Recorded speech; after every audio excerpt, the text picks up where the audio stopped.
Oh, honey, you should see your face when you try to tell a story. Matthew's voice rang out across our living room, drawing snickers from our gathered friends. She never gets to the point, just rambles on and on. It's like watching someone try to parallel park blindfolded.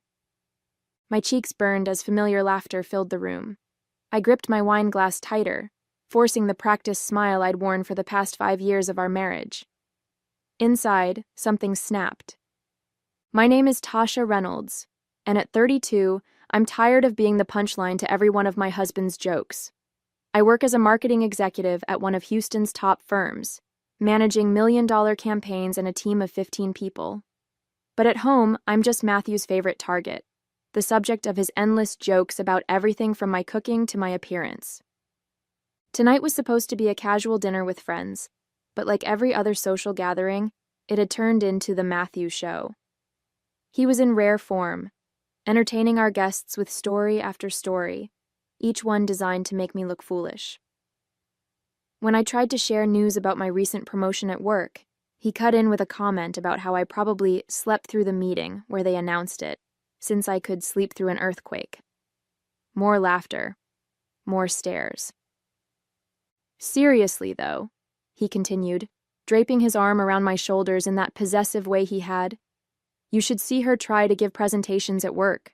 Remember that time you called me crying because you forgot the client's name? That never happened. But Matthew had a way of making up stories that sounded just plausible enough, mixing in small truths with his fabrications, until even I sometimes questioned my own memories. And always, when I tried to defend myself, he'd just smile that condescending smile and say, "Relax, it's just a joke."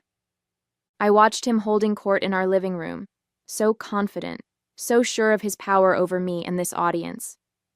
But what he didn't know was that I had finally reached my limit. His biggest secret, the one he'd begged me to keep quiet about, was burning in my throat. As I sat there watching him perform, I felt a dangerous clarity settling over me. Maybe it was time for everyone to hear a really funny story. In the beginning, Matthew's jokes seemed harmless enough. We met at a company party where I was representing my marketing firm. He was charming, successful, and when he teased me about spilling my drink, it felt playful rather than cruel. "You're adorable when you're flustered," he'd said, helping me clean up. I mistook his mockery for flirtation.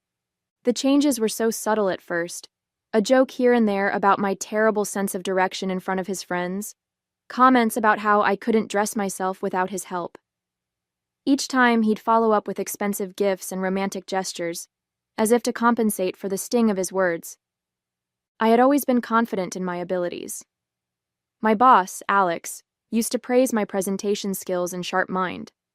But somewhere along the line, Matthew's constant jokes started seeping into my consciousness. I began second-guessing myself in meetings, hearing his mocking voice in my head. Our wedding day should have been a warning. During his speech, he had the whole room laughing at stories about my clumsiness and forgetfulness. My father looked uncomfortable, but everyone else seemed to find it hilarious. I told myself it was just Matthew's way of expressing love, through humor. The intimacy issues started about 2 years ago. At first, Matthew blamed work stress, then my neediness. When we finally saw a doctor and learned about his impotence, something in him changed. The jokes became meaner, more frequent. It was as if he needed to tear me down to build himself up.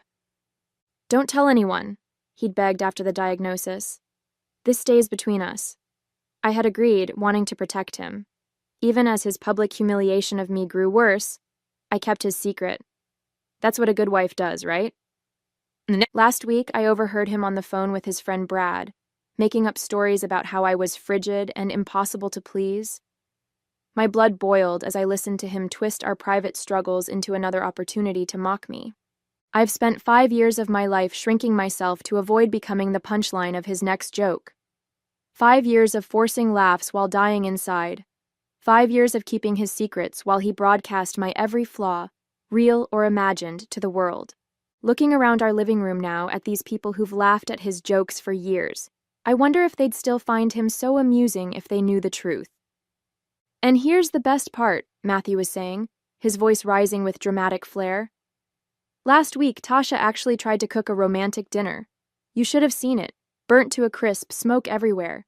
She can't even boil water without having a crisis. The laughter felt like needles on my skin. The truth was, I'd spent hours preparing that dinner, trying to create a space for us to talk about our issues. The smoke had only happened because I was distracted by a call from Matthew saying he'd be late. Again. Brad's wife, Jennifer, leaned forward, wine glass in hand. At least she tries, Matt. When's the last time you cooked anything? I felt a flutter of gratitude, but Matthew quickly crushed it. Oh, I make sure she's satisfied in other ways, he smirked, throwing me a knowing look. Right, honey? The room erupted in suggestive laughter. I felt my face burning as I watched Matthew bask in their reaction. He knew exactly what he was doing, redirecting attention from his own inadequacies by hinting at a lie. Actually, I started to say, but Matthew cut me off. Careful now, sweetheart. We don't want you embarrassing yourself again. His tone was light, playful even, but his eyes held a warning. Remember last month at the Stevens party, when you tried to tell that story about your client meeting? That wasn't... I tried again. See what I mean? Matthew interrupted, addressing our friends. She gets so confused sometimes. Good thing she has me to keep her straight.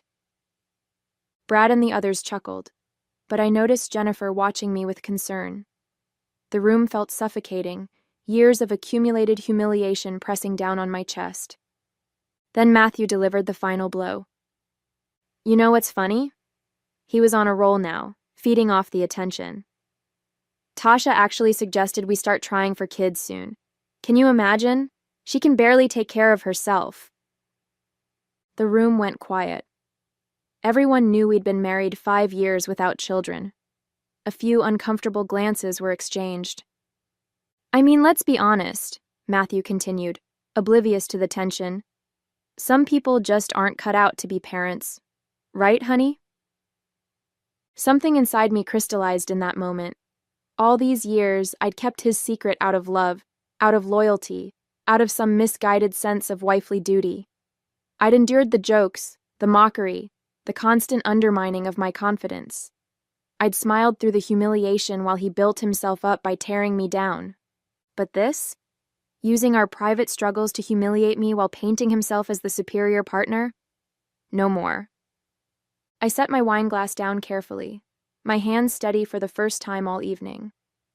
The truth about our childless marriage was about to become tonight's entertainment.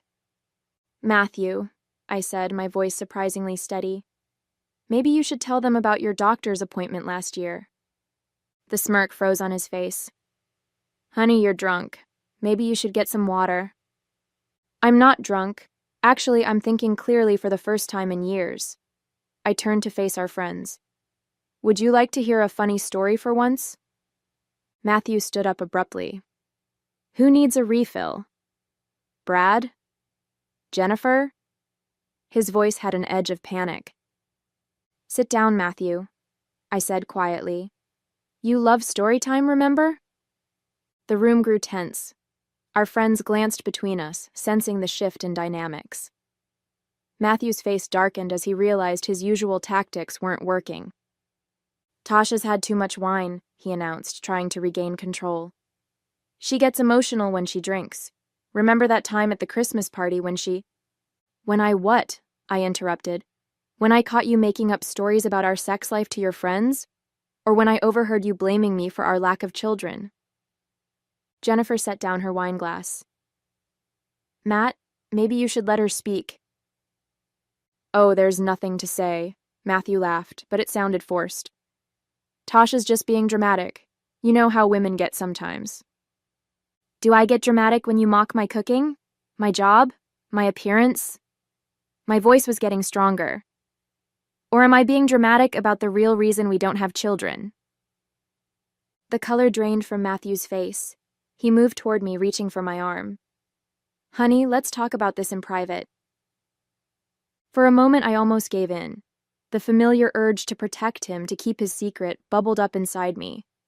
He must have seen my hesitation because his expression softened. I'm sorry if I went too far with the jokes. he said, his voice gentle. You know I love you. Let's just enjoy the rest of the evening. Brad nodded encouragingly. Come on, Tasha. Matt's just playing around. He doesn't mean anything by it. I almost believed it.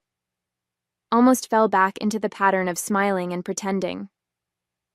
Matthew's hand was on my shoulder now, squeezing slightly. A warning disguised as affection. Remember what we talked about, he whispered, just loud enough for me to hear. Some things should stay private. That's when I saw it clearly. The manipulation hidden behind the concern, the threat beneath the tenderness. All these years he'd used my silence as permission to humiliate me. My discretion had become his weapon. You're right, Matthew, I said, standing up. Some things should stay private, like your jokes about our sex life, especially since... I paused, meeting his eyes. When was the last time we actually had one? Tasha, he growled, don't. What's wrong? I thought you loved jokes. I turned to our friends. Want to hear something really funny? For 2 years, my husband has been... Matthew lunged forward, knocking over his wine glass. This isn't funny anymore. No, I agreed, stepping back. It never was. Since we're all sharing funny stories, Jennifer suddenly spoke up, her voice trembling slightly. Maybe we should talk about what you told Brad last week, Matt. Matthew's head snapped toward her. What? About how Tasha's frigid? How she's the reason you can't... Jennifer's voice trailed off meaningfully. The room went deadly quiet. I stared at Jennifer, then at Brad, who was suddenly very interested in his shoes. You've been telling people it's my fault? My voice was barely a whisper. Honey, they're misunderstanding, Matthew stammered. I was just venting to Brad. Guy talk, you know. Guy talk, Jennifer's voice rose. You've been telling everyone at the club that your wife is defective, that she's the reason you can't perform, that she's... Shut up, Matthew shouted, making everyone jump. You don't know what you're talking about. But Jennifer wasn't finished. I heard you at Susan's party, too, making jokes about how Tasha probably couldn't satisfy any man, how she's lucky to have you because no one else would want such a... That's enough! Matthew's face was purple with rage. My hands were shaking, but not from fear.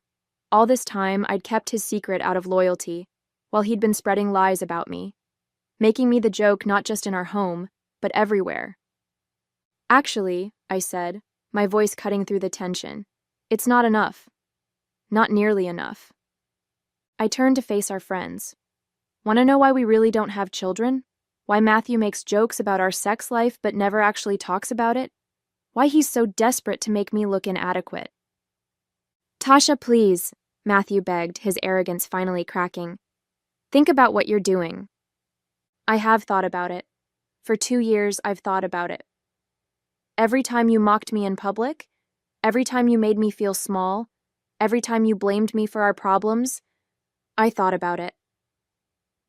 I looked around the room, at these people who had laughed at his jokes for years. My husband has been impotent for the past 2 years. Complete erectile dysfunction. That's why we don't have children. That's why he invents stories about my inadequacies. That's why he needs to tear me down in front of everyone, to hide his own issues. The silence was deafening. Matthew stood frozen, his face ashen. The doctor said it was likely psychological, I continued, my voice steady. Suggested therapy, but Matthew refused, said he didn't need help. Instead, he decided to cope by turning me into a punchline. You promised, Matthew whispered, his voice breaking. You promised you'd never tell. And you promised to love and respect me, I replied. I guess we're both disappointments. Brad cleared his throat uncomfortably. Jennifer was staring at Matthew with undisguised disgust. The others shifted in their seats, avoiding eye contact. For the first time in our marriage, Matthew had no clever comeback, no cruel joke to deflect attention. He just stood there, exposed and humiliated, exactly how he'd made me feel for years. The power dynamic had shifted irreversibly. In revealing his secret, I'd freed myself from its weight. Now everyone would know the truth behind his cruel humor, the insecurity driving his need to humiliate me. You've ruined everything. Matthew's voice was low, dangerous. You think this is funny? You think humiliating me makes you better? No, Matthew, I don't think humiliation is funny at all. That's the difference between us.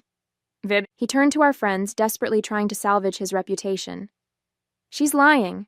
She's trying to embarrass me because she's jealous of my success. You know how she gets... Stop. Brad's voice was firm.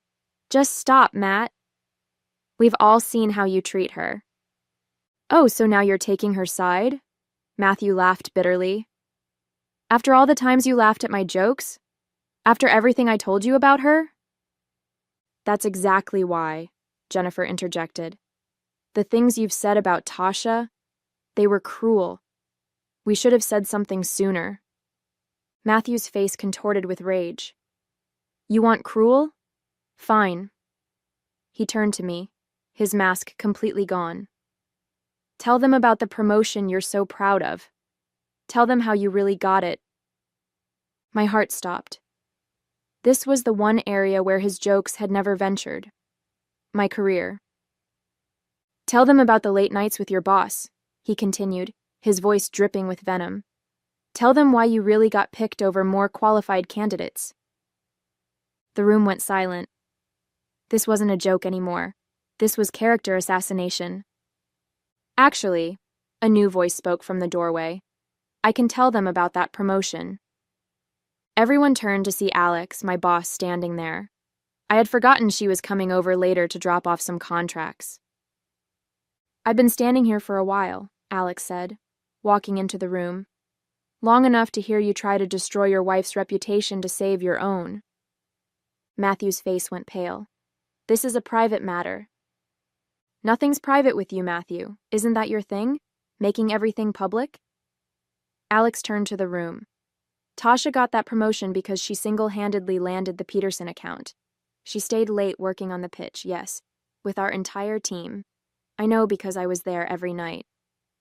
Alex, you don't have to... I started. Yes, I do. She cut me off. I've watched you shrink yourself for years because of him. Not anymore. She faced Matthew directly. Your wife is brilliant at her job.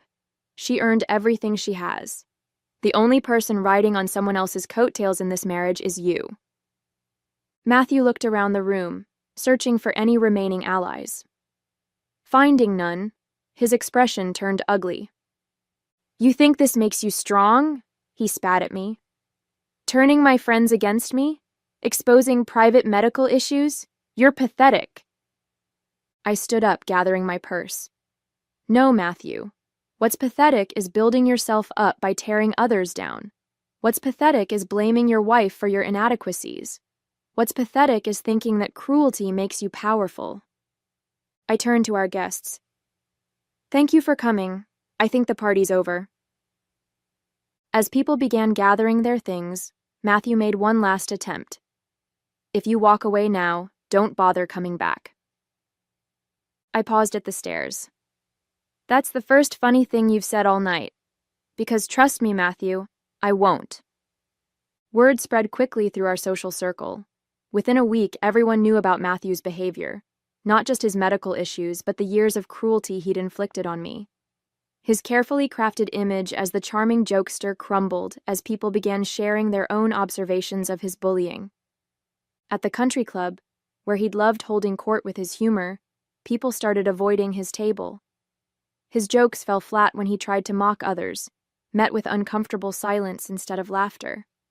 Even his closest friends kept their distance, particularly after Jennifer shared more stories about his vicious lies. The final blow came at his firm's annual dinner. Matthew tried to tell one of his funny stories about me, forgetting I wasn't there to be his punching bag anymore. Someone in the crowd spoke up. Is this going to be as accurate as your other stories, Matt? The room erupted in snickers, not at his joke, but at him. He stormed out, humiliated. Later I heard he'd gotten drunk at a bar, ranting about how I'd ruined his life by betraying his confidence. But here's the thing about confidence. Real confidence doesn't come from tearing others down. It took losing my marriage to find mine. But as I packed my things and moved into my new apartment, I finally felt like I could breathe again. The last time I saw Matthew, he tried to make a joke about my moving boxes. Nobody laughed. Turns out cruelty isn't so funny when everyone can see it for what it really is. 6 months later, I barely recognized my life, in the best possible way. My promotion led to even bigger opportunities at work, and without Matthew's constant undermining, I finally felt confident taking them on. Alex became not just my boss, but a close friend, someone who celebrated my successes instead of mocking them. Jennifer and I stayed in touch too. She filed for divorce from Brad a month after our dinner party, saying my stand gave her the courage to face her own unhappy marriage. We meet for coffee regularly now, laughing about things that actually are funny. The divorce proceedings were surprisingly simple. Matthew, so afraid of further humiliation, agreed to my terms without argument. His final attempt at a joke, "At least now everyone knows why we never had kids," fell flat when my lawyer simply stared him down. Last week, I ran into him at a restaurant. He was dining alone, trying to chat up the waitress with his usual jokes. She wasn't laughing. As I passed his table, he called out, "Still can't take a joke, Tasha?" I stopped and turned. "Oh, I can take a joke, Matthew. I just finally realized you were one." Walking away, I heard something I'd never heard in our marriage. Silence from Matthew. No comeback, no mocking laughter, just quiet acceptance of his new reality. These days, when I look in the mirror, I see someone who's done being the punchline of someone else's cruel jokes. I see someone who found her voice, her strength, and her smile again. Turns out the best revenge isn't just exposing a bully, it's reclaiming your joy.